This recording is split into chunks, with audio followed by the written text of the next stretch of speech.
पूरा वीडियो देख लीजिए। जब अच्छा लगेगा ना तो सब्सक्राइब कर दीजिएगा और लाइक भी कर दीजिएगा। बहुत मेहनत करते हैं आप लोग के लिए। बाबू हम राती में खाना खा रहे हैं कि पानी लसवा जुठावा गुरुजी। जुठा नहीं थे बाबू, टेंशन मत लीजिए। हम भी बिहार के रहने वाला हैं, होली खेल खेलते हैं। आइए आप लोग को भी होली खिलाते हैं। होली खेले रघुबीरा अवध में, होली खेले रघुबीरा।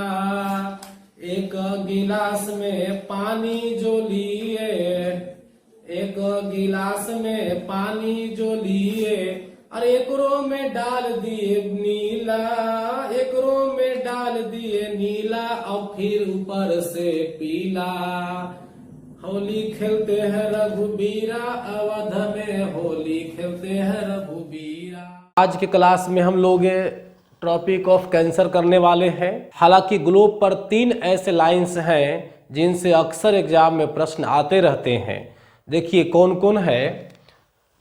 पहला देख लीजिए, वो है ट्रॉपिक ऑफ कैंसर, और इसको हिंदी में कहते हैं कर्क रेखा। हिंदी में क्या कहते हैं बाबू? कर्क रेखा कहते हैं। और दूसरा हो गया इक्वेटर लाइन, दूसरा हो गया इक्वेटर लाइन, जिसको हिंदी में हम लोग कहते हैं विषुवत या भूमध्य, विषुवत या भूमध्य रेखा कहते हैं। और तीसरा जो लाइन है आपका वो है tropic of Capricorn, tropic of Capricorn, जिसको हिंदी में हम लोग मकर रेखा कहते हैं, मकर रेखा कहते हैं। 3 लाइन जो है ग्लोब पर मुख्य रूप से हम लोग को पढ़ना। ऐसे लाइन बहुत सारे हैं, लेकिन 3 लाइन से प्रश्न अक्सर एग्जाम में आते रहते हैं। इसमें से आज हम लोग करने वाले हैं ट्रॉपिक ऑफ कैंसर के बारे में, फिर अगले क्लास में करेंगे इक्वेटर लाइंस के बारे में, फिर करेंगे हम लोग ट्रॉपिक ऑफ कैप्रिकॉर्न के बारे में। देखिए ये दोनों से ज़्यादा महत्व रखता है आपका ट्रॉपिक ऑफ कैंसर, इसीलिए आज क्लास में हम पढ़ाने जा रहे हैं आप लोग को ट्रॉपिक ऑफ कैंसर। लेकिन देखो ये ट्रॉपिक ऑफ कैंसर लाइन पढ़ने से पहले आप लोग को ग्लोब पर इसे समझा दे रहे हैं कि किसे कहते हैं ट्रॉपिक ऑफ कैंसर, किसको कहते हैं इक्वेटर लाइन, किसको कहते हैं ट्रॉपिक ऑफ कैप्रिकॉर्न। तो ये समझ जाने से आपको ये तीनों लाइन के बारे में पढ़ना बहुत ही क्या हो जाएगा, आसान हो जाएगा। तो आइए पहले समझते हैं इसके बारे में। देखिए यह आपका ग्लोब हो गया, ग्लोब का मॉडल ले लिए हम लोग, है ना। ग्लोब के बीच से एक सेंटर लाइन इस प्रकार से होता है, इस प्रकार से, जो इसको 0 डिग्री एंगल पर हम लोग मानते हैं। अब इसका नाम, इसी का नाम है इक्वेटर लाइन। इसी क्या नाम हो गया? इक्वेटर लाइन नाम हो गया।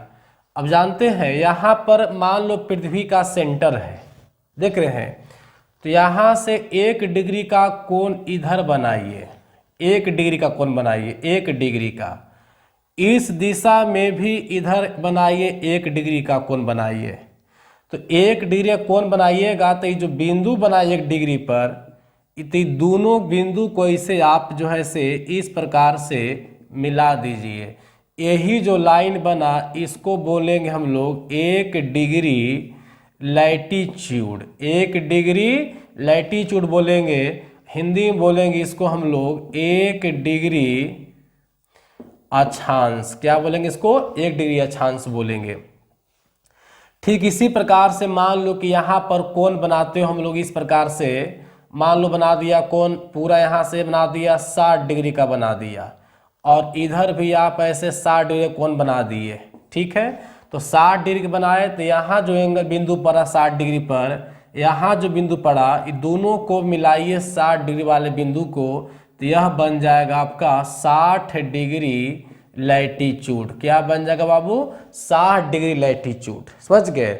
ठीक इसी जो ही प्रक्रिया इधर भी रहेगा। मान लो ऐसे कोण बनाते हो 20 डिग्री का, तो यह बन जाएगा 20 डिग्री का पॉइंट। यहाँ भी इस प्रकार से बनाइए कोण 20 डिग्री का, तो यह भी बन गया 20 डिग्री का, और दोनों तरफ से लाइन के बिंदु को मिला दीजिए तो यह बन गया आपका 20 डिग्री लैटीट्यूड। क्या बन गया बेटा? 20 डिग्री लैटीट्यूड। तो इस प्रकार से लैटीट्यूड हम लोग बनाएंगे। तो आप सोचिए कि जब 1 डिग्री पर बनाइएगा तो ऐसे 1 डिग्री 2 डिग्री 3 डिग्री ऐसे करते करते सामने खड़ा जब होइएगा यहाँ तो हाईएस्ट 90 डिग्री तक बनेगा।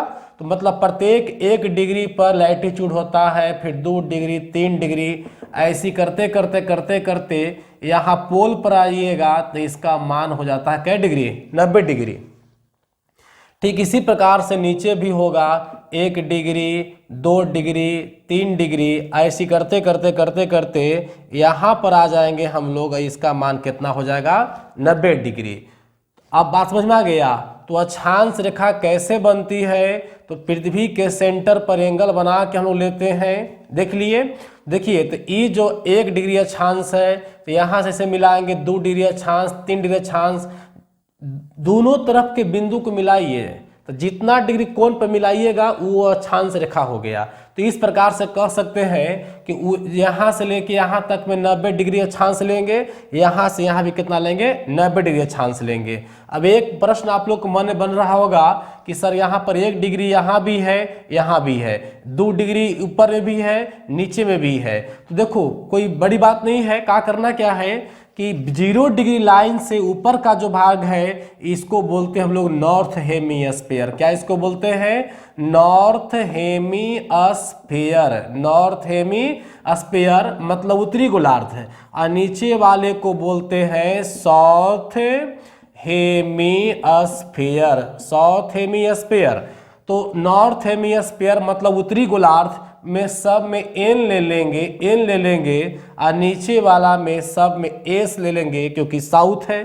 तो नॉर्थ हेमीस्फीयर में एन लीजिएगा और साउथ हेमीस्फीयर में एस लीजिएगा। तो इस अक्षांश का नाम पड़ गया 1 डिग्री साउथ है, 2 डिग्री साउथ है, 3 डिग्री साउथ है। इसी प्रकार से जगह 90 डिग्री साउथ है, 1 degree north, 2 degree north, 3 degree north, ऐसे करते करते यहाँ पहुंच जाएंगे हम लोग 90 डिग्री नॉर्थ। 90 डिग्री नॉर्थ को हम लोग पोल कहेंगे। क्या कहेंगे? इसको पोल कहेंगे। और 90 डिग्री नीचे वाले को भी नाम क्या देंगे?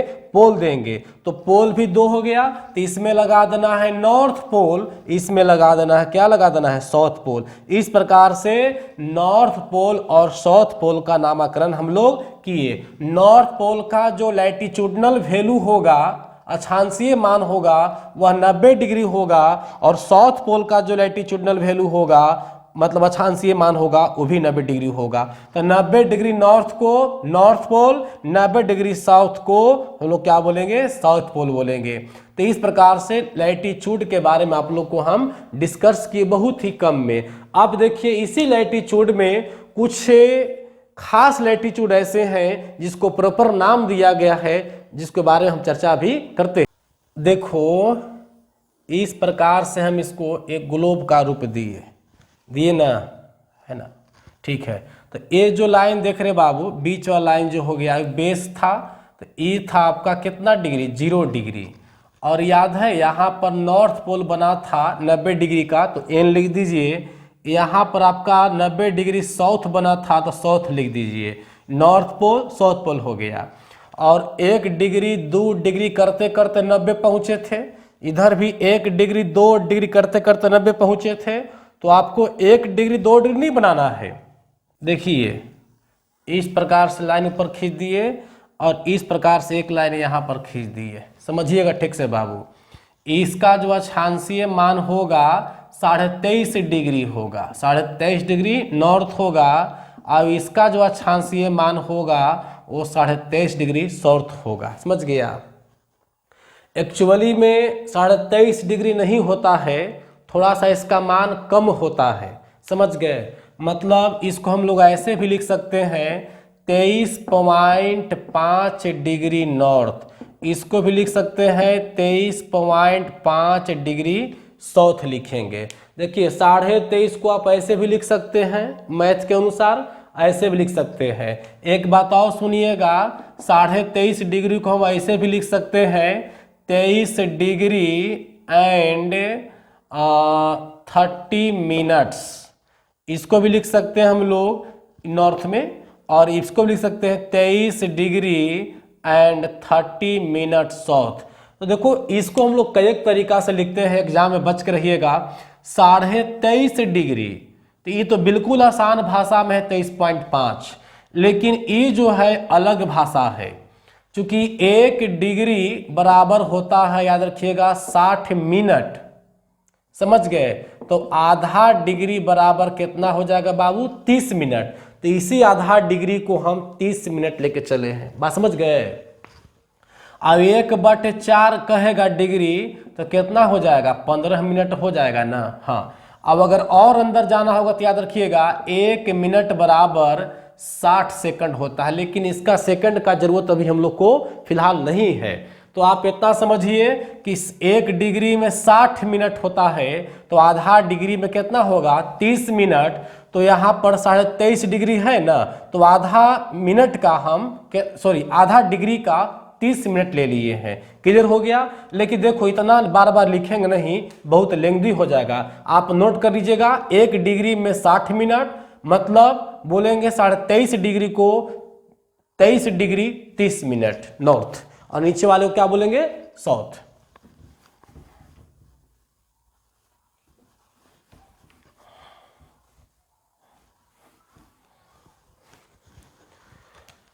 देखो यही 23.5 डिग्री नॉर्थ लाइन को हम लोग बोलते हैं tropic of Cancer, tropic of Cancer. और 0 डिग्री लाइन वाले को क्या बोलते हैं हम लोग, इक्वेटर लाइन बोलते हैं। क्या बोलते हैं बेटा, इक्वेटर लाइन बोलते हैं। और इसको बोलते हैं tropic of Capricorn, Capricorn, tropic of Capricorn. इसको हिंदी में बोलिएगा कर्क रेखा, हिंदी में क्या इसको बोलेंगे, कर्क रेखा। इसको हिंदी में बोलेंगे, 2 नाम इसको दे सकते हो, आते रहता है एग्जाम में, विषुवत या भूमध्य रेखा, विषुवत या भूमध्य रेखा इसको बोलेंगे। और ये जो आपका है नीचे वाला, इसको बोलेंगे हम लोग मकर रेखा। क्या बोलेंगे बेटा, मकर रेखा। तो इस प्रकार से आप देखें ग्लोब पर 23.5 डिग्री नॉर्थ को कर्क रेखा बोलते हैं, 0 डिग्री वाले को विषुवत रेखा या भूमध्य रेखा बोलते हैं, 23.5 डिग्री साउथ को हम लोग क्या बोलते हैं, ट्रॉपिक ऑफ कैप्रिकॉर्न, मतलब मकर रेखा कहते हैं। एक बात आपको और याद रखना है कि हम लोग का पृथ्वी जब परिक्रमा करती है सूरज की, तो अपने अक्ष पर बार बार इस प्रकार झुकते रहती है और सीधा होते रहती है।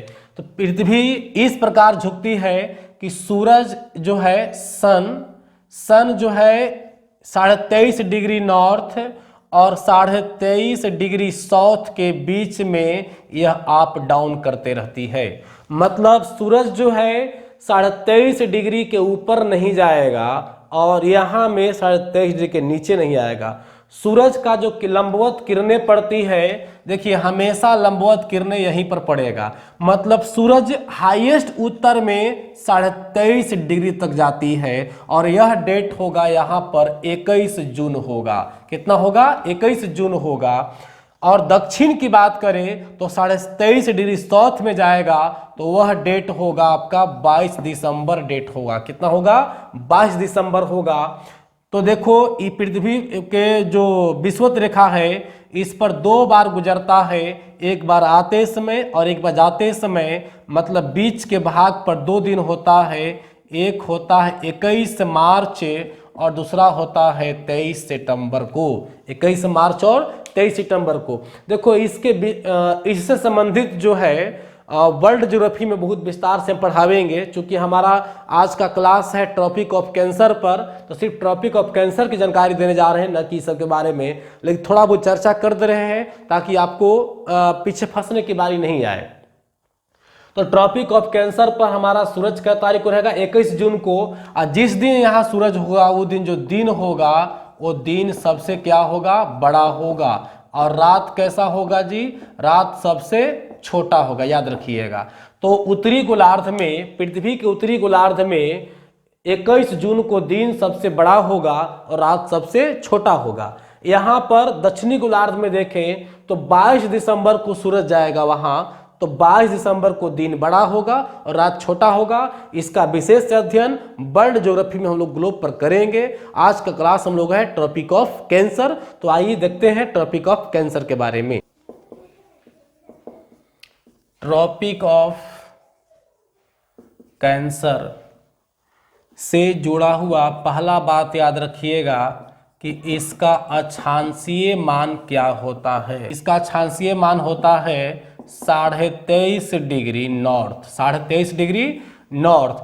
23.5 डिग्री नॉर्थ को हम कह सकते हैं 23.5 डिग्री नॉर्थ। इसको कह सकते हैं 23 डिग्री एंड 30 मिनट नॉर्थ। 3 तरीका से इसको हम लोग व्यक्त कर सकते हैं। दूसरा पॉइंट याद रखिएगा कि सूर्य लंबवत कब होगा। कर्क रेखा पर जो है सूर्य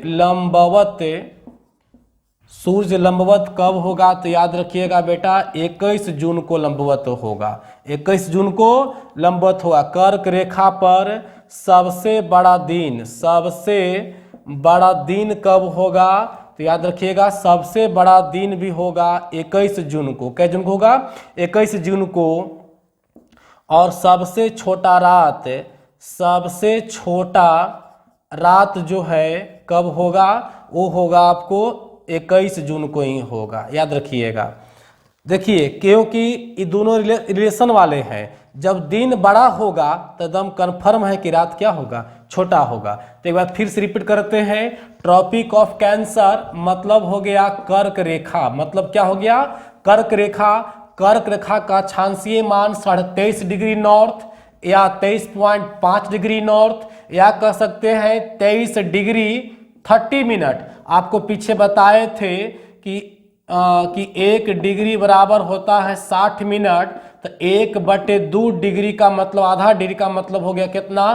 30 मिनट। इसी प्रकार से पूछ दिया जाए 1/4 डिग्री चौथाई, तो ये हो जाएगा कितना? 15 मिनट। इस चार्ट को आप ध्यान में रखिएगा। कर्क रेखा पर ट्रॉपिक ऑफ कैंसर पर सूरज लंबवत कब चमकेगा? 21 जून को। और ट्रॉपिक ऑफ कैंसर मतलब नॉर्थ हेमिस्फीयर मतलब उत्तरी गोलार्ध में सबसे बड़ा दिन कब होगा? 21 जून को। और सबसे छोटा रात कब होगा? 21 जून को। याद रखिएगा, है ना। चलिए एक पॉइंट और देख लो ना इस पर। यहां सबसे छोटा दिन कहेगा, सबसे छोटा दिन पूछेगा, सबसे छोटा दिन, तब याद रखिएगा 22 दिसंबर। इसलिए कि 22 दिसंबर को जो है सूरज नानी घर चल जाएगा, मतलब दक्षिण में चला जाएगा। तो हम लोग के यहाँ प्रकाश कम आएगा, जिसके वजह से जो है दिन क्या हो जाएगा? छोटा। तो जब दिन छोटा होगा तो एकदम कन्फर्म है बाबू कि रात कैसा होगा? बड़ा होगा। तो सबसे बड़ा अगर रात की बात करें, सबसे बड़ा रात की बात करते हैं हम लोग, तो वो भी हो जाएगा कै दिसंबर को? 22 दिसंबर को। यानी जब दिन होगा छोटा तो रात क्या होगा? बड़ा। तो याद रखिएगा उत्तरी गोलार्ध में सबसे बड़ा दिन 21 जून, सबसे छोटा रात 21 जून, सबसे छोटा दिन 22 दिसंबर। मतलब हम लोग के यहाँ उत्तरी गोलार्ध में 22 दिसंबर को जो भी आने वाला है उसमें जो है सबसे छोटा दिन होगा। और दिन जब छोटा होगा तो रात क्या होगा? बड़ा होगा। क्लियर हो गया? चलो एक बार और समझा देते हैं इसको कि कैसे दिन बड़ा और रात कैसे छोटा होगा। इसकी चर्चा हम लोग करते हैं। देखिए 2 ग्लोब हम लेते हैं। एक ग्लोब यहां ले लिए और एक ग्लोब यहां ले लिए। देख रहे हैं, ये हम ले रहे हैं आपको हम 21 जून के डेट में, है ना। और यह ले रहे हैं आपको हम 22 दिसंबर के डेट में।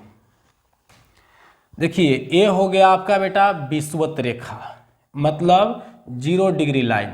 यही हो गया आपको कर्क रेखा। यही हो गया, क्या हो गया आपका? कर्क रेखा हो गया, है ना। जिसको मान कितना होता है? 23.5 डिग्री नॉर्थ। और ये हो गया आपका मकर रेखा 23.5 डिग्री साउथ। ये हो गया आपका मकर रेखा इन है। और ये आपका हो गया भूमध्य रेखा, भूमध्य रेखा। देखिए 21 जून की बात कर रहे हैं तो 21 जून को जो हमारा सूरज है यहाँ रहेगा।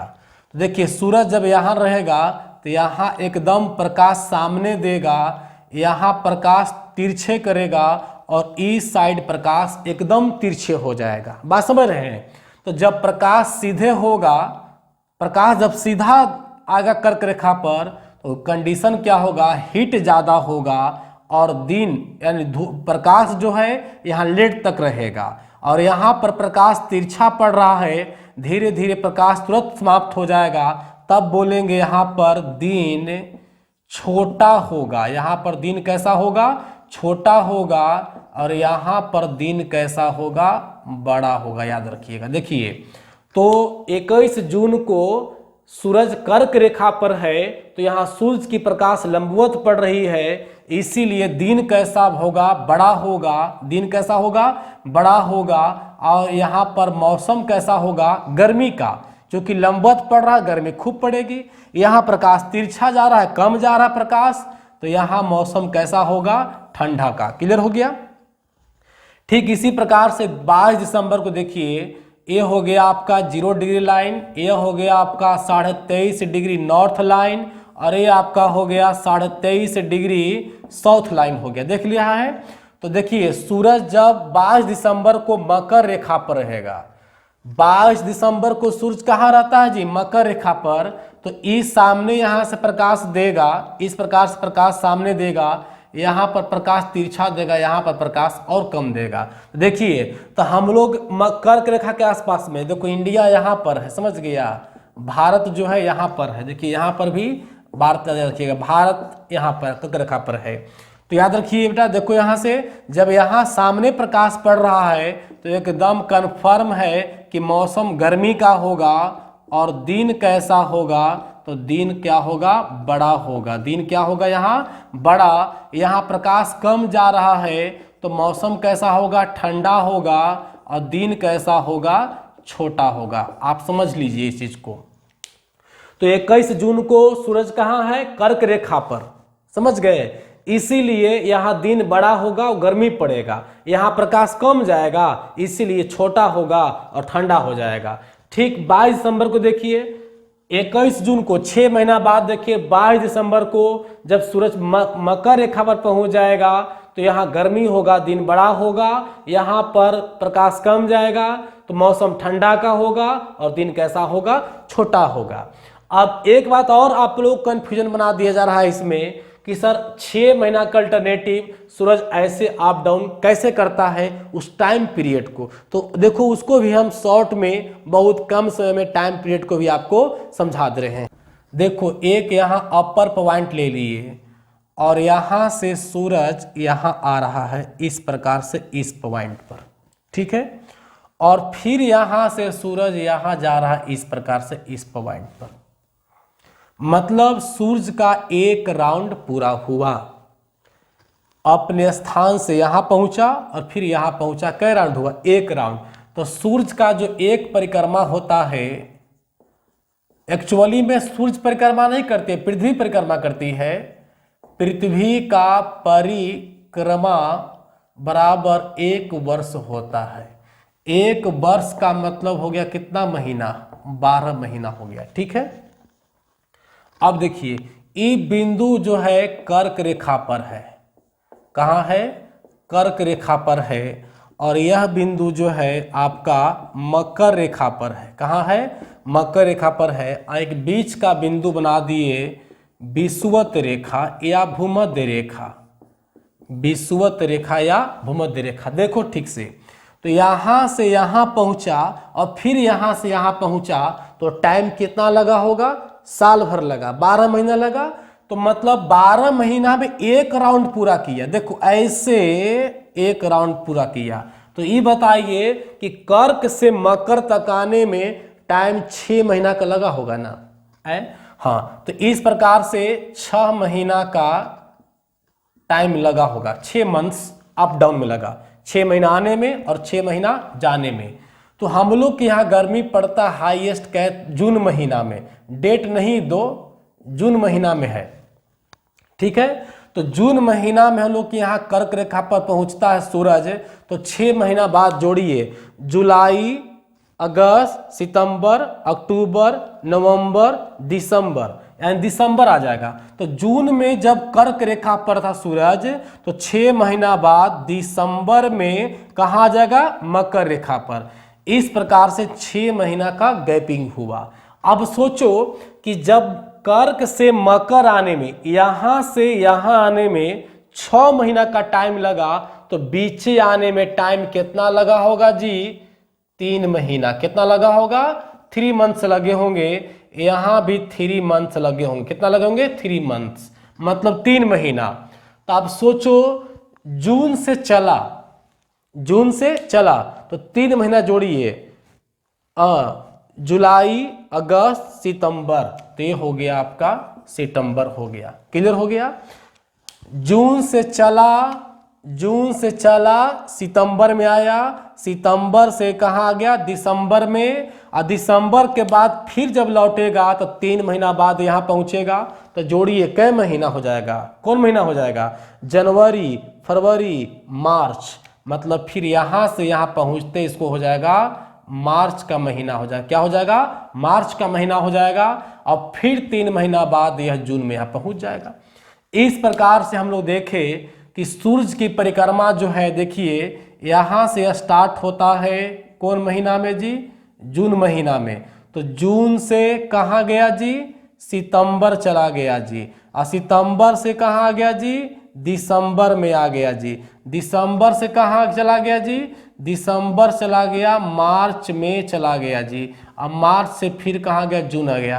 प्रत्येक टाइम में कितना टाइम लगा जी, 3 माह यहाँ टाइम लगा, 3 माह यहाँ टाइम लगा, 3 माह यहाँ टाइम लगा, 3 माह यहाँ टाइम लगा। मतलब पलट देखो, यहाँ से यहाँ एक राउंड में 12 महीना लगा था, तो यहाँ से यहाँ जाने में लगा 6 महीना। तो जून से 3 महीना बाद बीचे पहुंच गया, यानी कहाँ, विषुवत रेखा पर। 3 महीना बाद मकर रेखा पर, फिर 3 महीना बाद लौटते समय मार्च में विषुवत रेखा पर, फिर 3 महीना बाद जून में। तो इस प्रकार से आप क्या देख रहे हैं कि सूरज जो है विषुवत रेखा पर 2 बार अप डाउन करता है। एक बार आता है मार्च में और दूसरा बार आता है कब, इस सितंबर में। कब आता है, सितंबर में। तो इस प्रकार से कर्क रेखा पर सूरज जाएगा केवल जून में, मकर रेखा पर केवल दिसंबर में, और विषुवत रेखा पर सूरज जो है मार्च महीना में और सितंबर महीना में 2 बार जाएगा। क्लियर हो गया। अब डेट का ट्रिक्स याद रखिएगा, कुछ नहीं, डेट ऐसे रखना कि 21 है, नीचे 22 है, 21 22, 21 22, यह याद रखना 21 22 हो गया। 21 22, 21 22। अब 22 को एक दिन बढ़ा करके क्या कर दीजिएगा, 23, मतलब हो गया 21 जून, 23 सितंबर, 22 दिसंबर, 21 मार्च। क्लियर हो गया। तो जब देखिए सूरज कर्क रेखा पर होगा कै तारीख को, 21 जून को। भूमध्य रेखा पर होगा 21 मार्च को और 23 सितंबर को। और मकर रेखा पर होगा कै तारीख को, 22 दिसंबर को होगा। तो सूरज जब यहाँ होगा तो यहाँ बड़ा दिन होगा, सूरज जब यहाँ होगा दिन यहाँ बड़ा होगा। जब सूरज पहुँच जाएगा विषुवत रेखा पर, तो देखिए पृथ्वी के बीच बीच भाग में है, ये दोनों तरफ प्रकाश जो है बराबर देगा। प्रकाश क्या देगा, बराबर देगा, मतलब दिन रात बराबर हो जाएंगे। जब सूरज विषुवत रेखा पर पहुंचेगा तो दिन रात क्या हो जाएगा, बराबर हो जाएगा। इस प्रकार से एक वर्ष में 2 बार, 21 मार्च को और 23 सितंबर को पूरे पृथ्वी पर दिन रात क्या होती है, बराबर होती है। क्लियर हो गया।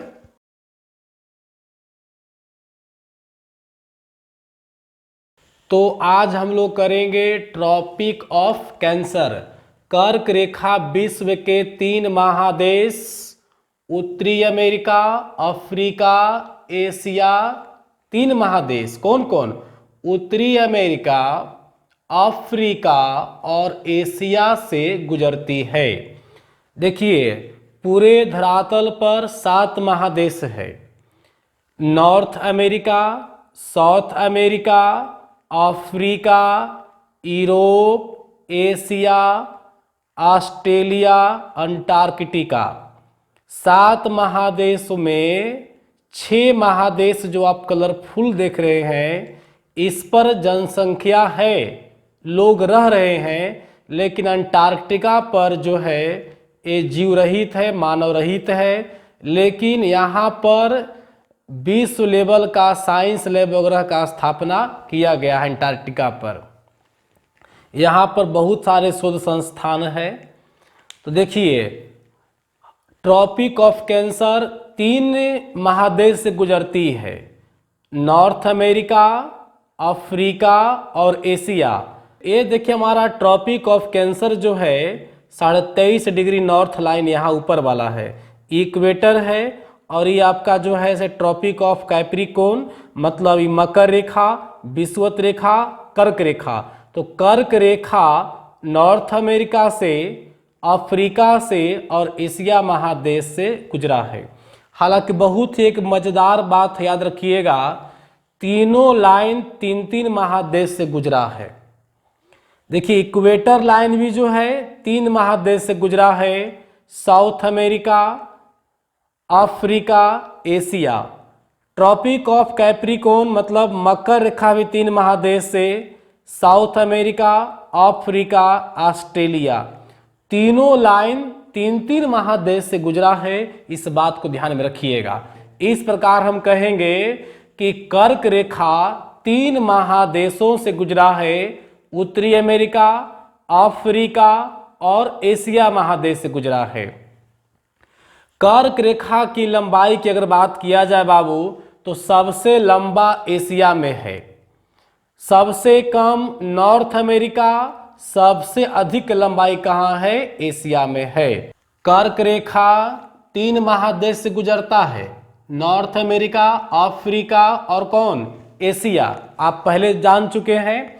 देखिए नॉर्थ अमेरिका जो है यहाँ पर महादेश है, देख रहे हैं।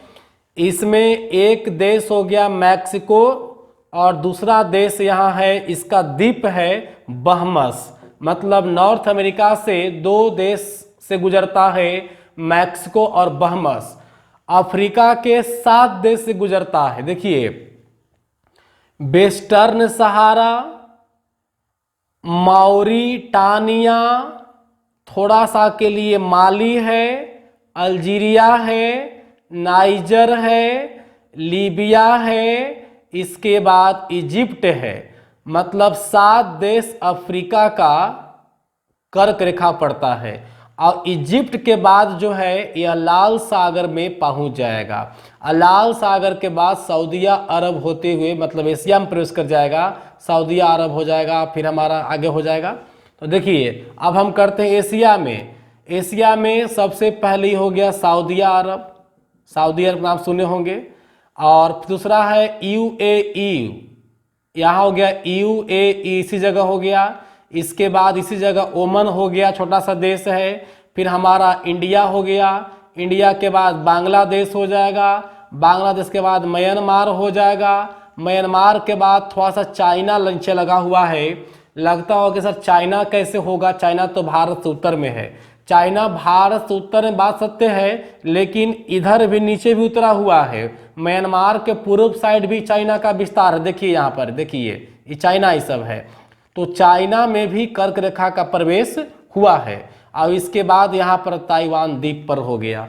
इस प्रकार से यहाँ से लेके यहाँ तक में 3 महादेश की बात करें, नॉर्थ अमेरिका, अफ्रीका और एशिया, तीनों महादेश को मिलाने के बाद टोटल 17 देश से हमारा कर्क रेखा गुजरता है। पहला हो गया मैक्सिको, दूसरा बहमस, तीसरा वेस्टर्न सहारा, चौथा हो गया मॉरिटानिया, पांचवा माली, छठा अल्जीरिया, सातवां नाइजर, आठवां लीबिया, नौवां इजिप्ट, 10वां सऊदी अरब, फिर 11वां हो गया UAE, 12वां ओमान, 13वां इंडिया और 14वां हो गया बांग्लादेश, 15वां म्यांमार और 16वां हो गया चाइना और 17वां हो गया ताइवान। याद रखिएगा बाबू, कर्क रेखा 3 महादेश से और 17 देश से गुजरता है। नॉर्थ अमेरिका का 2 देश, अफ्रीका का 7 देश और बाकी जो बच गया हमारा 8 देश किसका हो गया? एशिया का हो गया। देखिए उत्तरी अमेरिका के 2 देश मैक्सिको बहमस हो गया, है ना। अफ्रीका के 7 देश और एशिया के देश 8 देश हो गया, जो हम लोग पहले कर चुके हैं, है ना। और देख पॉइंट और यहाँ पर देखिए मिल रहा है, अफ्रीका महादेश में विश्व का सबसे बड़ा मरुस्थल सहारा मरुस्थल से गुजरती है। देखिए ये अफ्रीका महादेश से देख रहे हैं, यहीं पर हो गया आपका सहारा मरुस्थल और इसी से हमारा कर्क लाइन गुजरता है। तो याद रखिएगा, कर्क लाइन सहारा मरुस्थल से होते हुए पार करती है। अफ्रीका महादेश के मिस्र में, मतलब यहाँ नील नदी और लाल सागर को काटती है। लाल सागर रेड सी यहाँ पर जो अफ्रीका और एशिया के ठीक बीच में है उसको भी क्रॉस करती है और नील नदी को भी क्रॉस करती है। एशिया का सबसे बड़ा प्रायद्वीप अरब प्रायद्वीप, देखिए ये वाला अरब प्रायद्वीप हो गया, सऊदी अरब को पार करते हुए भारत के कच्छ प्रायद्वीप में प्रवेश करती है और भारत के 8 राज्यों से गुजरते हुए मिजोरम के मिजो पहाड़ी के पास से म्यांमार में प्रवेश कर जाती है। अब हम लोग देखते हैं वाटर बॉडीज और कर्क रेखा। कर्क रेखा 3 महासागर, प्रशांत महासागर, अंध महासागर और भारतीय महासागर, Pacific ocean, Atlantic ocean, Indian ocean से गुजरती है। देखिए बाबू, ये हो गया पैसिफिक के ओशियन, यह हो गया आपका अटलांटिक ओशियन और यहाँ हो गया आपका इंडियन ओशियन। मतलब हमारा जो कर्क रेखा है 3 महादेश से भी और 3 महासागर से भी गुजरती है, इस बात को याद रखिएगा। देखिए यहाँ भी डाल दिए हैं ओशियन। ओशियन में कौन कौन है? पैसिफिक ओशियन, अटलांटिक ओशियन और इंडियन ओशियन। अगर सी की बात करें तो रेड सी, देखो रेड सी यहाँ पर हो गया, देखिए रेड सी यहाँ अफ्रीका और एशिया के बीच में। अरबियन सी, अरब सी, ये वाला अरब सागर इंडिया के पश्चिम साइड में। फिर हो गया आपका गल्फ में। गल्फ में कौन कौन है? कैलिफोर्निया, देखिए कैलिफोर्निया की खाड़ी यहाँ पर है, हो गया मैक्सिको के पश्चिम साइड में हो गया, मैक्सिको है ना इधर से यहाँ पर, इसके पश्चिम साइड में हो गया कैलिफोर्निया की खाड़ी। फिर देखेंगे हम लोग मैक्सिको की खाड़ी, देखिए मैक्सिको के पूरब में हो गया ये मैक्सिको की खाड़ी। फिर हो गया बे ऑफ बंगाल, जो भारत के पूरब में हो गया बे ऑफ बंगाल की खाड़ी। तो इस प्रकार से हम देखें कि 3 खाड़ियाँ कौन कौन? कैलिफोर्निया की खाड़ी, मैक्सिको की खाड़ी और बंगाल की खाड़ी से गुजरती है। स्ट्रेट मतलब जल संधि, 2 स्थानों के बीच जल का रास्ता। तो देखिए ताइवान स्ट्रेट, देखिए यहाँ पर जो है ताइवान स्ट्रेट है, ताइवान देश है, यहीं पर ताइवान स्टेट है जो कि उससे गुजरती है। फिर अगला है फिलिपाइन स्ट्रेट, फिलीपींस देश के बीच पास है, यहाँ पर है। तो इस प्रकार से 2 जल संधि से जो 2 जल डमरू मध्य से कर्क रेखा गुजरती है। तो फिर से रिपीट करते हैं, 3 ओशियन, पैसिफिक ओशियन यहाँ पर हो गया, अटलांटिक ओशियन यहाँ पर हो गया और इंडियन ओशियन यहाँ पर हो गया। अब फिर तो पैसिफिक का ही पीछे वाला भाग हो गया। सी में रेड सी, कहाँ? अफ्रीका और एशिया के बीच में। अरबियन सी भारत के पश्चिम में अरब सागर। इसके बाद गल्फ की बात करें हम लोग तो कैलिफोर्निया की खाड़ी मैक्सिको के पश्चिम में यहाँ पर हो गया। मैक्सिको की खाड़ी मैक्सिको के पूरब में हो गया, ये जो खाड़ी देखने वाला ये वाला खाड़ी हो गया। बे ऑफ बंगाल भारत के पूरब में यहाँ पर हो गया, बे ऑफ बंगाल हो गया। स्ट्रेट जल संधि ताइवान जल संधि यहाँ पर हो गया और फिलिपाइन जल संधि यहाँ पर हो गया। तो इस प्रकार से 3 महासागर, 2 सागर, 3 खाड़ियाँ और 2 जलसंधि से कर्क रेखा गुजरती है। अब हम लोग करेंगे tropic of Cancer in India. India में कर्क रेखा, भारत में कर्क रेखा देश के बीचों बीच से गुजरती है। देखिए यही कर्क रेखा हो गया, देख रहे हैं वाला, यही कर्क रेखा हो गया। भारत के बीचों बीच से गुजर करके 2 भाग में बांट दिया। ऊपर वाले भाग को उत्तरी भारत और नीचे वाले भाग को दक्षिणी भारत कहा जाता है।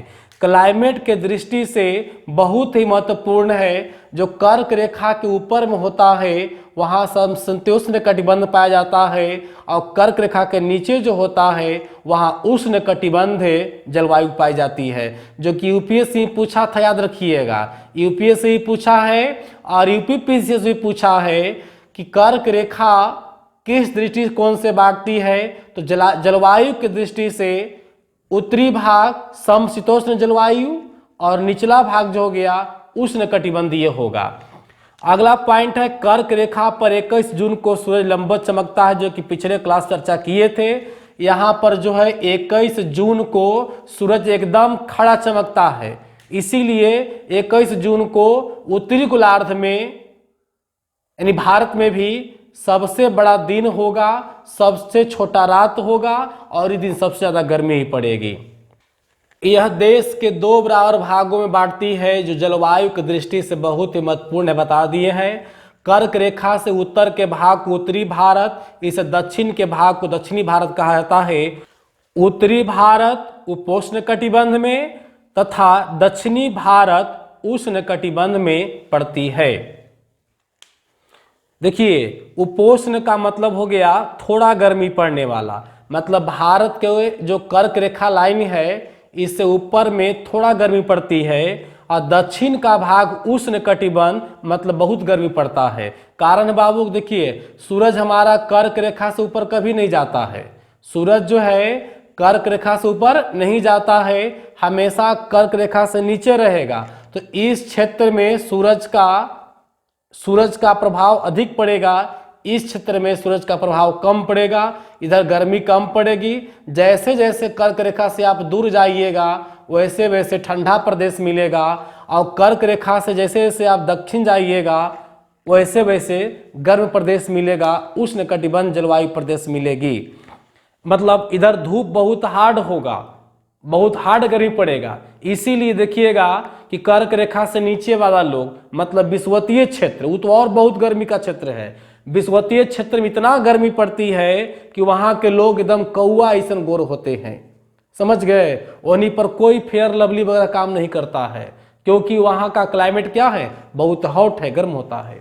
कर्क रेखा भारत के 8 राज्यों से गुजरती है।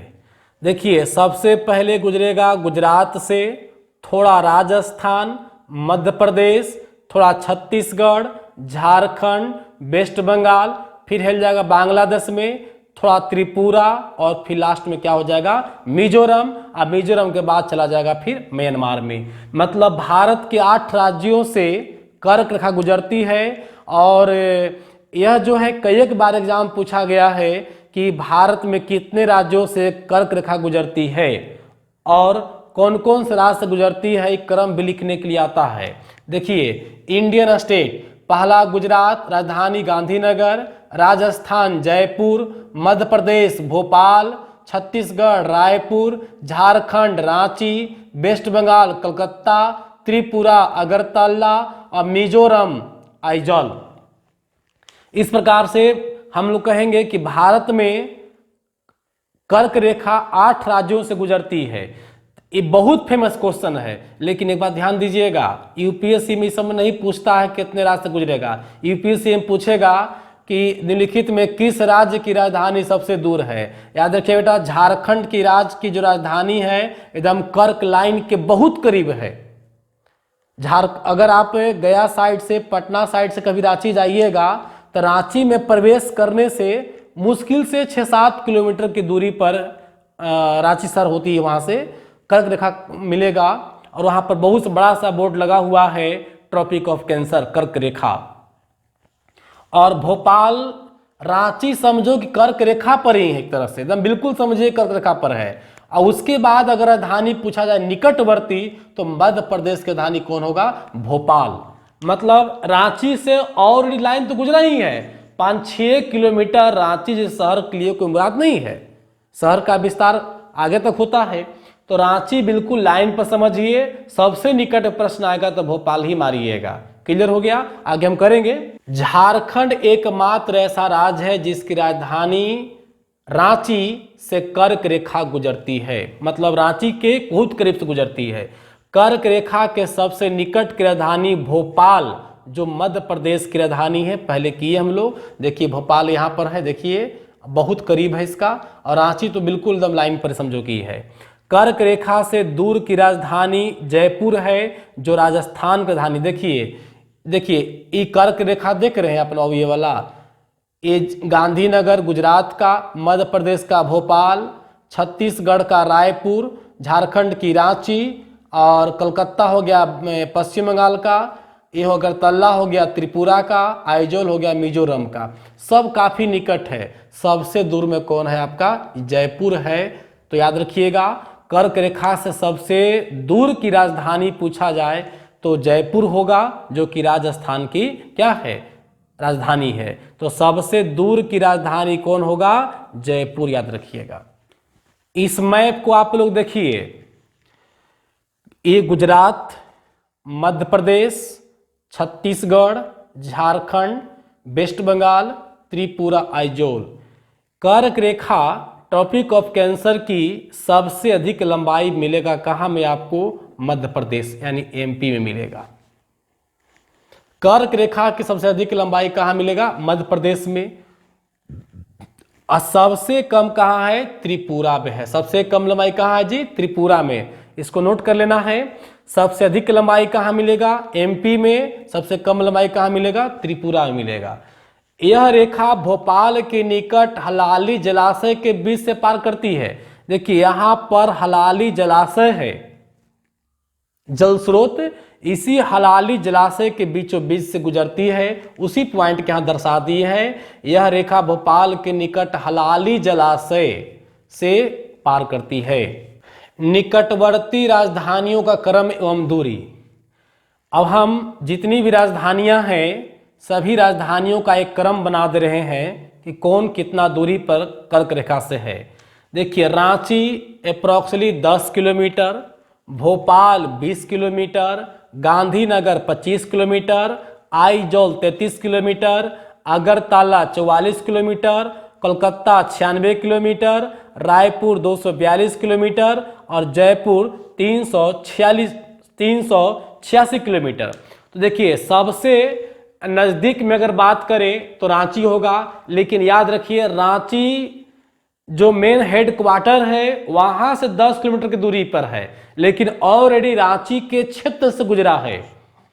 सबसे निकटवर्ती में रांची के बाद किसका स्थान रहेगा? भोपाल का रहेगा, फिर गांधीनगर का, आइजोल का, अगरतला का, कलकत्ता का, रायपुर का, और सबसे दूरी की बात करें तो कौन होगा? जयपुर होगा। सबसे दूर की राजधानी कौन होगा जी? जयपुर। जयपुर किसकी राजधानी है? राजस्थान की। कर्क रेखा और महानगर का दूरी क्रम। देखो बाबू, यह जो है रेलवे में इससे प्रश्न नहीं आएगा, लेकिन यूपीएससी लेवल का या किसी भी कमीशन लेवल का एग्जाम में प्रश्न आएगा ही। अब हम कर्क रेखा और महानगर का कंपेयर किए हैं। कलकत्ता देखिए यहाँ हो गया, मुंबई देखिए आपका यहाँ हो गया, दिल्ली हम लोग का यहाँ हो गया, और चेन्नई आपका यहाँ हो गया। ये चारों महानगर को हम कर्क रेखा से दूरी के आधार पर क्रम बनाए हैं। सबसे निकट का हम महानगर कौन होगा? कलकत्ता होगा। देख लीजिए मात्र 96 किलोमीटर डिस्टेंस पर है।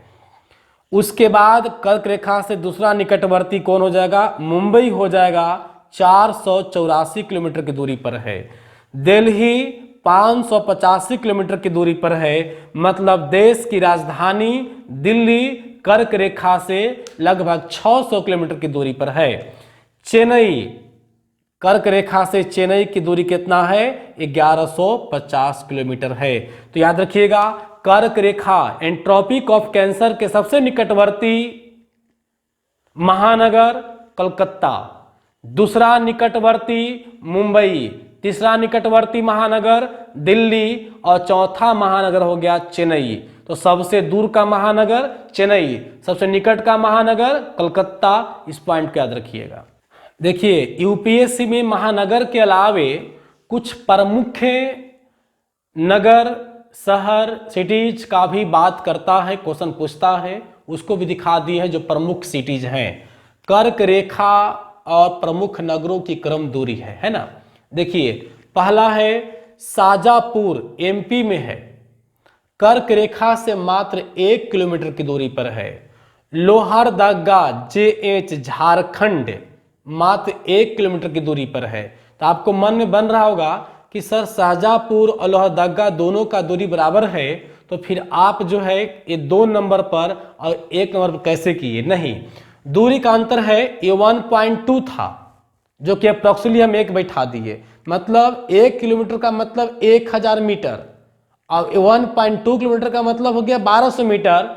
किसी भी सिटी के लिए 200 मीटर का डिस्टेंस का मान्य नहीं है। कृष्णानगर वेस्ट बंगाल 3 किलोमीटर पर। सांची का स्तूप MP बहुत फेमस है जी, 6 किलोमीटर पर है। विदिशा MP मात्र 10 किलोमीटर की दूरी पर है। और फिर आपका रांची शहर कितना 10 किलोमीटर की दूरी पर है। उदयपुर, ध्यान देना बेटा, उदयपुर एक त्रिपुरा में भी है और उदयपुर एक जो है आपको राजस्थान में भी मिलेगा। तो ये त्रिपुरा वाले की बात की है, उदयपुर त्रिपुरा 11 किलोमीटर। फिर है बंसवाड़ा राजस्थान 12 किलोमीटर। महसाना बहुत फेमस है गुजरात में 17 किलोमीटर की दूरी पर। भोपाल MP में 20 किलोमीटर की दूरी पर। गांधीनगर गुजरात की राजधानी 25 किलोमीटर की दूरी पर।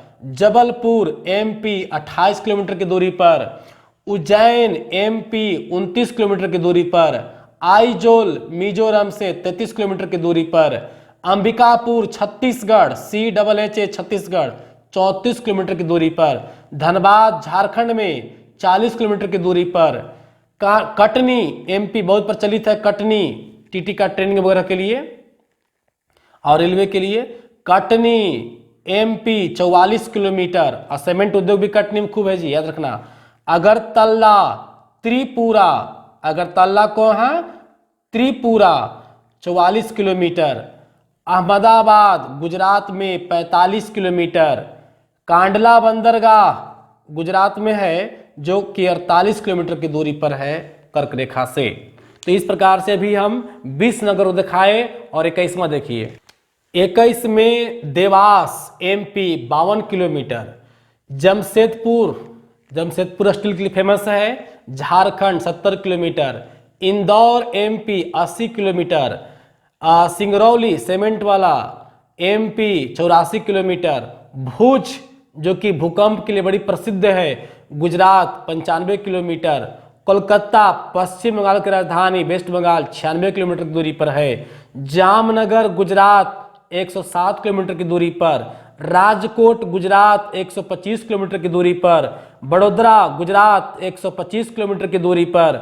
उदयपुर देखो मिल गया, उदयपुर राजस्थान वाला 128 किलोमीटर की दूरी पर।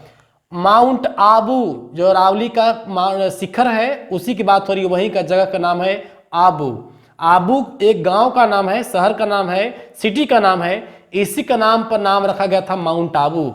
राजस्थान 129 किलोमीटर।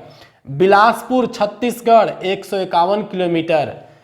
छिंदवाड़ा MP में है जी, जो हिस्टोरिकल पैलेस है 153 किलोमीटर। खजुराहो का मंदिर नाम सुने होंगे MP में 155 किलोमीटर की दूरी पर है। रायगढ़ 36, देखो एक रायगढ़ भी है एक रायपुर भी है और दोनों छत्तीसगढ़ में, याद रखना। रायगढ़ रायपुर छत्तीसगढ़ की राजधानी हो गई। रायगढ़ छत्तीसगढ़ में 171 किलोमीटर की दूरी पर। कोटा जो इंजीनियरिंग के लिए बड़ी प्रसिद्ध है एंट्रेंस एग्जामिनेशन के लिए, कोटा राजस्थान 198 किलोमीटर। रायपुर छत्तीसगढ़ 242 किलोमीटर। भिलाई छत्तीसगढ़ में भिलाई है जो कि 248 किलोमीटर। सूरत गुजरात 251 किलोमीटर। बाड़मेर राजस्थान, बाड़मेर कहाँ में है? राजस्थान 257 किलोमीटर। 41 नंबर पर देखते हैं Gwalior MP 309 kilometre. Jaisalmer Rajasthan 386 kilometre. Jaipur Rajasthan 386 kilometre. Mumbai Maharashtra MH मतलब Maharashtra 484 kilometre. Bikaner Rajasthan 510 kilometre. Delhi 585 kilometre जो देश की राजधानी है। विशाखापत्तनम, ये तो कई बार एग्जाम में पूछा गया है। विशाखापत्तनम आंध्र प्रदेश, एपी का मतलब अरुणाचल प्रदेश नहीं पढ़िएगा। Visakhapatnam Andhra Pradesh 638 kilometre. Hyderabad Andhra Pradesh 671 kilometre. Chennai 1150 kilometre. और कन्याकुमारी हो गई तमिलनाडु 1700 कितना 3 किलोमीटर। तो देश का सबसे दूर का पॉइंट कन्याकुमारी। और ऐसे भी आपको पता है कि देश का सबसे दक्षिणी छोर मतलब 8 डिग्री 4 मिनट बसा हुआ है कौन, कन्याकुमारी। भारत में कर्क रेखा को काटने वाली नदी देखिए कौन कौन नदी काटती है। एक बार काटने वाली नदी, देखो काटने का मतलब क्या होता है, जैसे कर्क रेखा है और नदी ऐसे निकल के इसे पार किया, काटना कहेंगे। बात समझ रहे हैं? काटना मतलब ये समझना कि चाकू से पकड़ काट रहा है। साबरमती, चंबल, केन, हुगली, शिप्रा, बेतवा, सोन, दामोदर, ये सब नदी जो है कर्क रेखा को पार कर जाती है। दिख रहे हैं? तो इस देखिए चंबल यहाँ पर दिखाई पड़ रहा है, देखिए चंबल यहाँ पर है ना, फिर बेतवा यहाँ पर फिर है। लेकिन ये कोई खास इंपॉर्टेंट नहीं है, इंपॉर्टेंट ये वाला है। 2 बार काटने वाली नदी माही और स्वर्ण रेखा बहुत ही प्रचलित है। इसको देखिए, माही नदी जो है क्या हुआ है कि ऐसे निकल करके और ऐसे वापस आ गया है। तो एक बार पहाड़ से उतरते समय कर्क रेखा को पार कर गई और फिर वापस इधर समुद्र में गिरते समय पार कर गई। मतलब माही नदी कर्क रेखा को कै बार काटती है, 2 बार काटती है। इसी प्रकार से स्वर्ण रेखा ऐसे निकल करके ऐसे जाके बंगाल खाड़ी में गिरती है। तो ये भी जो है स्वर्ण रेखा नदी भी जो है कर्क रेखा को 2 बार काटती है। तो 2 बार कर्क रेखा को काटने वाली नदी माही नदी, स्वर्ण रेखा नदी, एक पश्चिमी छोर पर, एक हो गया पूर्वी छोर पर।